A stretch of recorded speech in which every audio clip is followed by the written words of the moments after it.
Ali, bonjour aux téléspectateurs.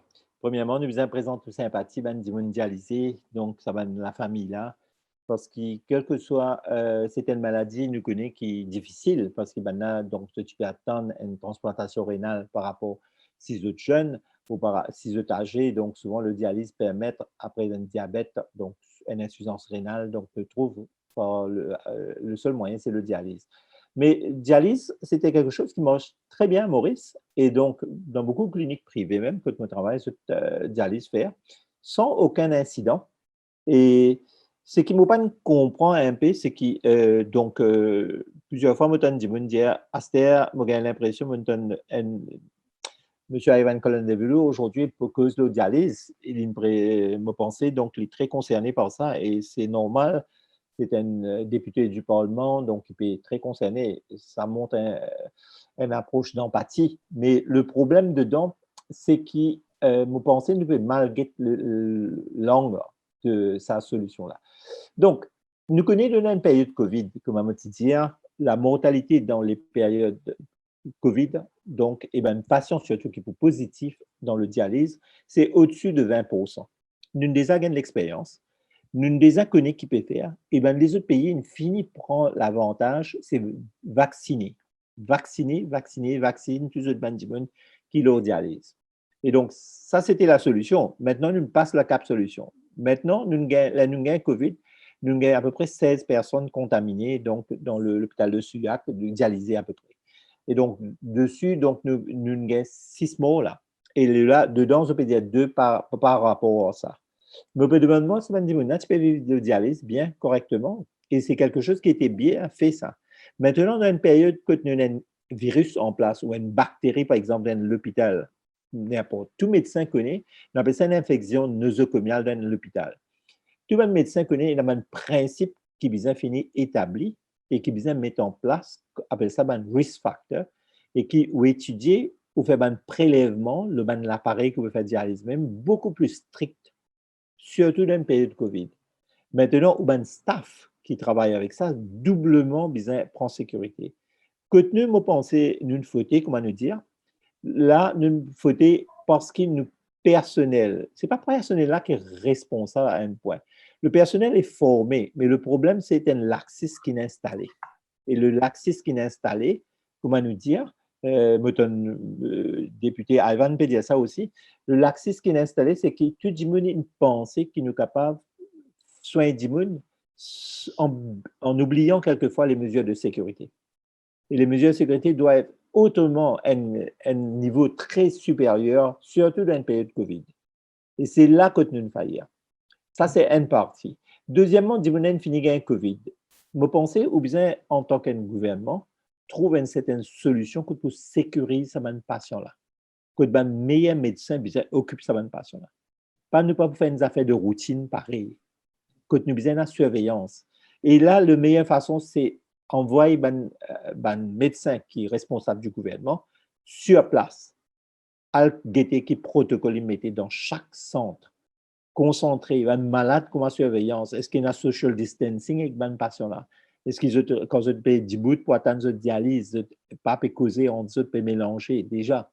Et nous connaissons un patient à risque. Et donc, comment me dire, le problème, le protocole du vaccin a été mal fait chez nous. Ça, c'est pas sortir de là. Et ça ne va pas pour sortir de là de ma tête. Hein. Donc, maintenant, nous décidons de commencer par le bottom pour monter là-haut. Ben, nous bien bien les conséquences. Mais ce qui est dommage dedans, c'est qu'il n'a pas de récit comprend qu'il y a un choc septique, un problème d'infection est beaucoup plus important dans sa période-là.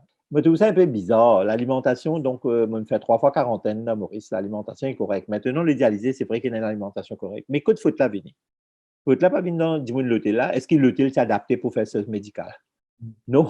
Donc, il y a un protocole qu'on peut prendre l'hôtel en tant que health ou bien adapté au régime, pareil comme un diabétique qui peut donner dans le centre.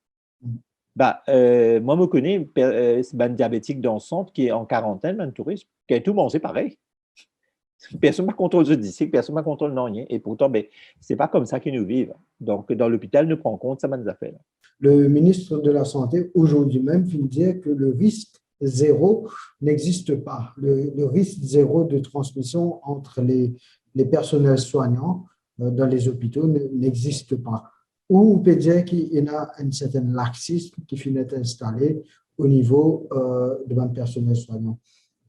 Est-ce que vous pensez que l'utilisateur finit prépare nous en amont pour faire face à sa deuxième vague? L'utilisateur finit mettre un protocole bien défini, bien établi en place et aussi faire en sorte que les personnels des hôpitaux soient bien aware et qu'ils soient bien responsables et pour qu'ils soient capables de faire face à sa deuxième vague ou troisième ou quatrième vague de COVID qui peut venir là. Mais les simple, ça. Nous pas besoin de guetter, comme on peut dire, l'axis, ce n'est pas l'axis le personnel soignant. C'est, vous connaissez, un frame of mind, comment nous dire. Comment on dit pour réagir, comme par exemple en temps de guerre, comment on dire. Là, nous entendons d'une maladie. Donc, nous, l'état d'esprit, en tant que médecin, pendant, nous tout le temps soigner. Donc, nous tout le temps, on a fait tout le temps pour nos précautions, tout le temps qu'on a acheté. Mais le problème, quand on a une période de COVID, la tension était 1000 fois plus. Et ça, pour montrer ça, c'est automatiquement, c'est un principe, un protocole qui besoin de mettre en place. Et là, que tu me pensais, une faillite, et malheureusement, donc, il n'y a pas 10 là, quand on get sa principe de l'école là, il montrait nous qu'il n'est déjà pas capable de faire un examen. Et là, c'était au pédiatre dans le milieu médical. Donc, ça, c'est une chose. Après, dans beaucoup de choses, le voilà, moi, tu peux un coup de parlement, vous allez m'écouter, mais première fois, on n'écoute pas. Mais comme tu as dit, important du parlement, bear the masque. Comment je te mets le masque? Mais je tout mettre ça en bas, néné. Vous comprenez? Quand je peux tout faire pour respirer. C'est à terme, mais le problème, les pédiatres comme ça, je vous besoin mettre ce masque du public. C'est tout le temps, nous peut taper la population. Mais le principe vient d'en haut. Si nous-mêmes, nous ne pouvons pas mettre nos masques. Et puis, même, par exemple, dans un protocole, comme peut causer là, un comité, et là, son masque, les pédiatres, ils mettent un mètre. Avant, les partis même un mètre. Les petits trois, près entre eux. Donc, je pas un masque. Mais donc, quel principe nous peut dire? Même man dit, il dit, pas mettre masque, mais pas casser la tête. Mais c'est ça le principe. Le principe d'une population, c'est à suivre. Si la population est intelligente pour lui, pas de besoin de un national committee. D'accord? Mais là, moi, je pense que vous avez raison. Que tu besoin raise sa standard de vigilance. Appelle ça vigilance. Et nous avons un protocole de vigilance dans l'Angleterre, dans France, sorti dans chaque unité, spécialité gynéco, néphrologie, cardiologie pour COVID adapté. Et ça paye d'un côté. Docteur, demain, l'île Maurice commence la phase de deuxième dose de vaccination. Donc, dans les qui finissent de recevoir cette première dose au début de la campagne de vaccination, commence à faire cette deuxième dose d'AstraZeneca demain. L'exercice pour être fait à l'hôpital Victoria à Candace. Je ne sais pas si vous êtes au courant, docteur, il y a un rapport sur le Sinovac qui est sorti. Est-ce que vous faites passe là-dessus? Oui, et dans le journal, on est donc, mon collègue de News India qui peut commenter ça. Et je peux dire comme ça que le Sinovac, le Sinopharm qui fabrique ça, vaccin-là, ce troisième phase assez obscure. Quand je dis obscure, c'est-à-dire pénable data pour WHO recommande ça suffisamment chez les personnes âgées et c'est les comorbidités. Mais quand nous regardons de Maurice qui restait presque là, en fait, il restait un peu ban jeune, mais il reste beaucoup ça ban vieux qui nous misait cassé dans la casa et ban comorbidité. Et donc là, nous restons dans une phase que nous service à ban vaccin là. Il est très important le gouvernement vis-à-vis de dire qui population est pour service à vaccin là. Est-ce qu'il nous service à le reste frontliner? D'accord? Donc, est-ce qu'il nous peut servir vaccin-là sans aller au profond parce qu'il nous existe qu'à deux, ce vaccin-là? Et nous ne pas connaître comment nous pouvons défendre ça. Je ne mets que vaccine, mais que vaccine pas de ambiguïté dans ce phase 3. Là, Sinopharm-là, d'ailleurs, beaucoup de pays refusent de servir ça. Et nous guettons, donc le Pakistan même commence à penser, le Sri Lanka, un pays qui ne pensait bien guetter ça, et l'Égypte maintenant, ils mettent un side effect très important, le Sinopharm. Et donc, le WHO peut dire comme ça, donc, c'est qui nous vise à atteindre ce clinical data de ce phase 3. Et là, le problème, le phase 3, pas montrer bien biais du monde du tout, pas montrer ça, mais une population assez jeune. Et donc, si nous, ce qui est Hong Kong dit dans le journal là, il dit nous comme ça, 61% de personnes qui ont Hong Kong, ce n'est pas simplement qu'au géopolitique, mais refusent de faire un vaccin de Sinopharm. Parce qu'il y a une pensée que Sinopharm, là, tu fais un vaccin tétanos, cough, vaccine, tout ça, tu as un problème. Et donc, là aussi, il pose un problème. Et puis, deuxièmement, je peux causer le protocole. Nous connaissons qu'il est simple. Mon pensée, c'est qu'il peut passer là. Nous pouvons faire une affaire qui est ajustée au jour au jour. Donc, le protocole, pas de concevoir depuis 2020. Du tout. Un temps de repos de août à décembre, une cruise. Comment dire, nous n'avons aucun. Ça. Parce qu'il fait, il y a un vaccin, je ne sais pas si tu te rappelles, tu as une photo de ça. Après, comme il y a un vaccin de l'hôpital, tout le monde vient de l'hôpital à vaccin. Un l'autre.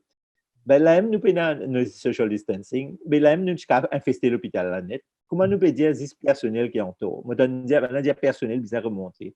Mais ce n'est pas normal. Le personnel, il a envahi avec les gens qui avaient la COVID. Donc, je suis bien protégé, je même de père. Donc, un petit peu terrible, vous comprenez? C'est vrai, on a tout à fait raison. C'est toute une éducation qui peut-être nous a repensé à comment il est capable d'inculquer qui nous vise à pas vivre avec ce virus du COVID-19 maintenant, et aussi les gestes barrières, la distanciation physique et le port du masque reste c'est le seul moyen qui nous a resté pour combattre sa maladie-là. Docteur Pendi, merci beaucoup d'avoir répondu à nos questions. On se donne rendez-vous mardi pour un prochain numéro. Merci beaucoup. Merci la prière. OK, merci.